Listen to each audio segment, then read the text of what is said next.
suci dari sifat yang keji, juga tidak terpuji, merugikan sendiri. Saya harus memuji pada ilahi Rabbi. Allah, Allah, Allah Maha Suci. Allah yang Maha Suci dari sifat yang keji, juga tidak terpuji, merugikan sendiri. Saya harus memuji pada ilahi Rabbi. Allah, Allah, Allah yang Maha Suci.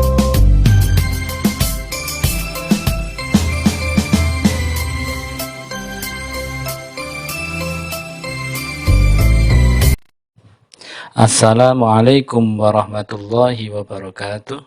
Selamat pagi anak-anak, kita ketemu kembali pada pelajaran agama Islam. Sebelum kita mulai pelajaran pada pagi ini, kita berdoa bersama-sama. Berdoa dimulai. Doa sebelum belajar. Bismillahirrahmanirrahim. Raditu billahi rabba wa bil islami dina wa bi muhammadin nabiyya wa rasula. Rabbi zidni ilman warzuqni fahman. Berdoa selesai. Anak-anak, kita memasuki pelajaran ke-9 yang temanya adalah mari melaksanakan sholat. Di situ ada gambar di mana ada anak-anak yang sedang sholat berjamaah. Itulah kewajiban yang harus kalian lakukan sebagai umat Islam, karena sholat itu adalah wajib hukumnya bagi muslim laki-laki maupun muslim perempuan. Anak-anak, kita memasuki pelajaran bagian A, yaitu keutamaan sholat. Amati dan ceritakan gambar berikut ya. Mengapa ya kita semua harus sholat? Karena kita ini adalah makhluknya Allah, diciptakan oleh Allah, dan kewajiban kita adalah menyembahnya melalui sholat. Anak-anak, tahukah kamu bahwa sholat memiliki beberapa keutamaan? Beberapa keutamaan tersebut diantaranya adalah yang pertama, sholat termasuk rukun Islam yang kedua setelah syahadat. Yang kedua, sholat diwajibkan atas muslim dan muslimah, yang perintahnya disampaikan oleh Allah secara langsung. Yang ketiga, sholat merupakan amal perbuatan yang pertama kali akan ditanya pada hari kiamat. Yang keempat, sholat termasuk amal yang paling disukai oleh Allah. Yang kelima, sholat dapat menghapuskan kesalahan dan menghilangkan keburukan. Sholat itu dapat juga mencegah dari perbuatan keji dan mungkar. Kemudian yang ketujuh, orang yang khusyuk sholatnya akan mewarisi surga Firdaus. Yang kedelapan, sholat adalah sarana untuk mendapatkan pertolongan Allah sebagaimana firman Allah, A'udzu billahi minasyaitonir rajim. Bismillahirrahmanirrahim. Ya ayyuhalladzina amanu ista'inu bis-sabri was-salah. Innallaha ma'as-sabirin. Shadaqallahul adzim. Artinya, wahai orang-orang yang beriman, mohonlah pertolongan kepada Allah dengan sabar dan sholat. Sungguh Allah beserta orang-orang yang sabar. Quran Surah Al-Baqarah ayat 153. Anak-anakku, kita lanjutkan di bagian B, yaitu makna bacaan sholat. Amati dan ceritakan gambar berikut. Seorang guru sedang menulis kalimat Allahu Akbar. Siswa menyimak dan menirukan. Sholat adalah amal ibadah dengan menghadap kepada Allah secara langsung. Ketika menghadap, itulah kita membaca bacaan sholat. Lalu, sudahkah kita ini memahami arti bacaan sholat? Dengan memahami arti bacaan sholat, maka sholat kita akan menjadi khusyuk.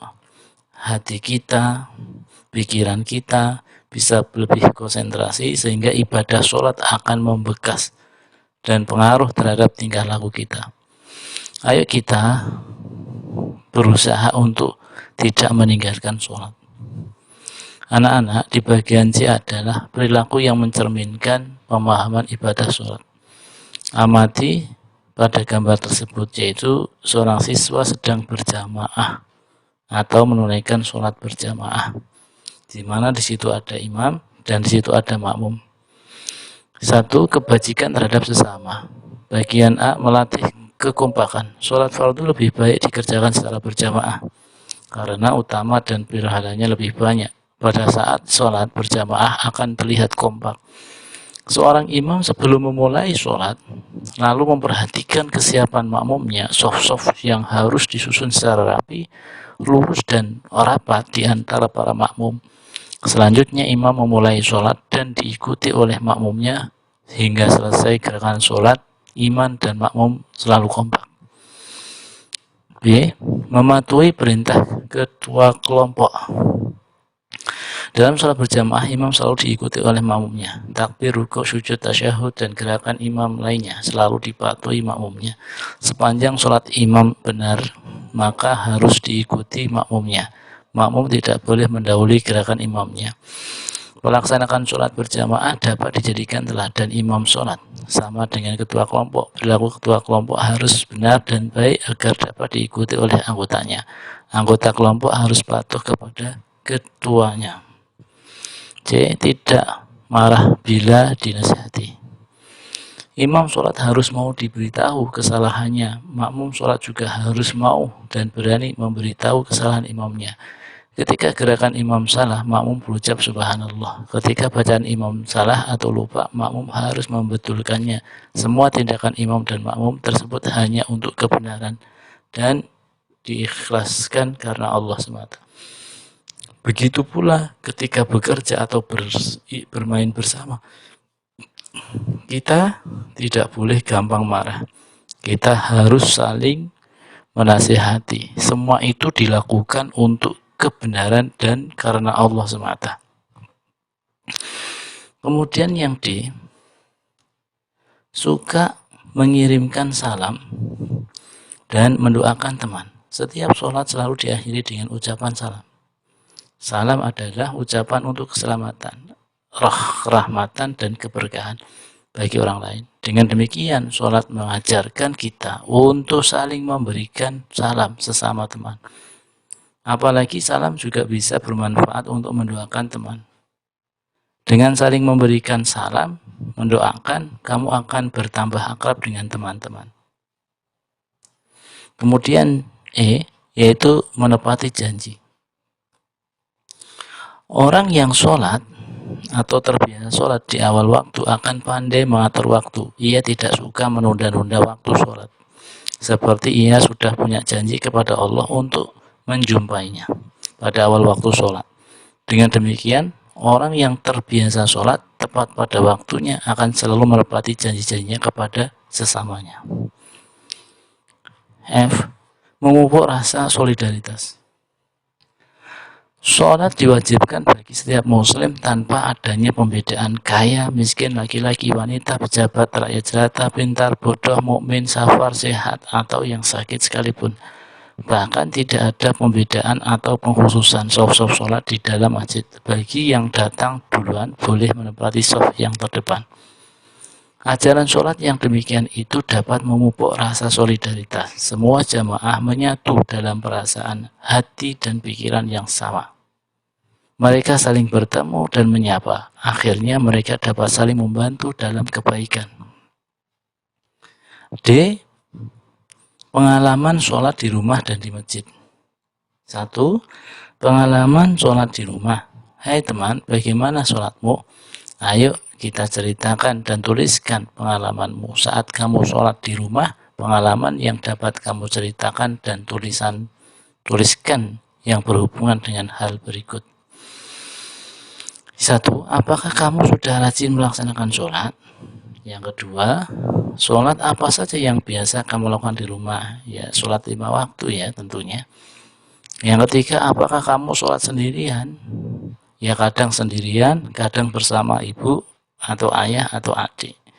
Yang keempat, kejadian apa yang membuat kamu senang saat sholat di rumah dan masing-masing? Berapa rakaat?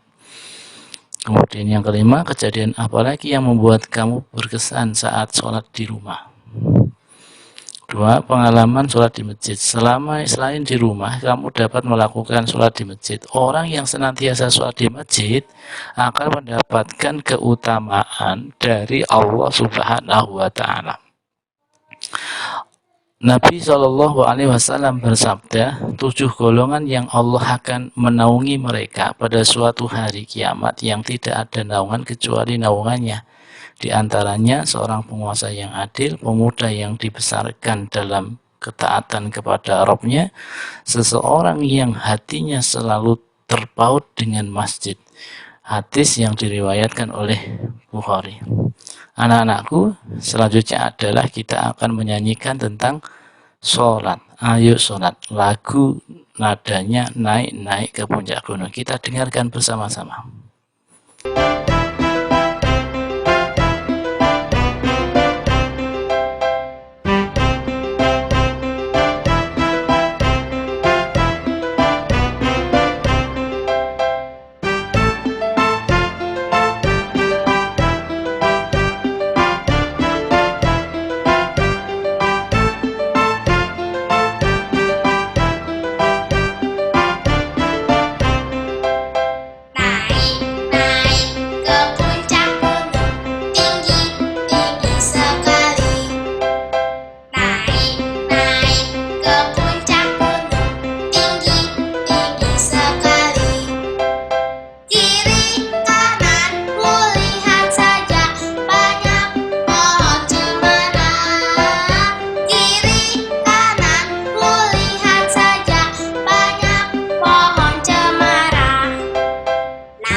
Oke anak-anak, selanjutnya kita tugas ya.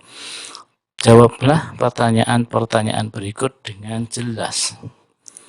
1. Apa arti bacaan ini? Ini wajah tu wajah ya. Itu kalian suruh mengartikan. Dicari di buku agama. Kalau tidak ada, cari di buku-buku atau referensi-referensi lain. Yang kedua, apa arti bacaan ini? Inna sholati wa nusuki wa mahyaya wa mamati lillahi rabbil alamin. Kemudian yang ketiga, apa arti dan bacaan ini? Jadi semuanya suruh mengartikan Rabbi firli warhamni wajburni warfa'ni. Kemudian yang keempat, mengapa pengamalan ibadah sholat bisa mengajarkan kekompakan? Anda disuruh untuk menuliskan tentang pengalaman tentang sholat. Kemudian yang kelima, mengapa pengamalan ibadah sholat bisa mengajarkan kita untuk tidak berbohong? Ya, disitulah Anda semua suruh menulis alasan. Tugas ini ditulis di dalam buku, kemudian difoto dan dikirim ke link. Ya, anak-anakku, sebelum kita tutup pelajaran pada pagi ini, terlebih dahulu mari kita berdoa sama-sama. Berdoa mulai.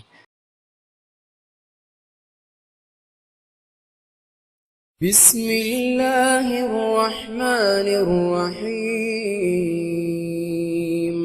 والعصر إن الإنسان لفي خسر إلا الذين آمنوا وعملوا الصالحات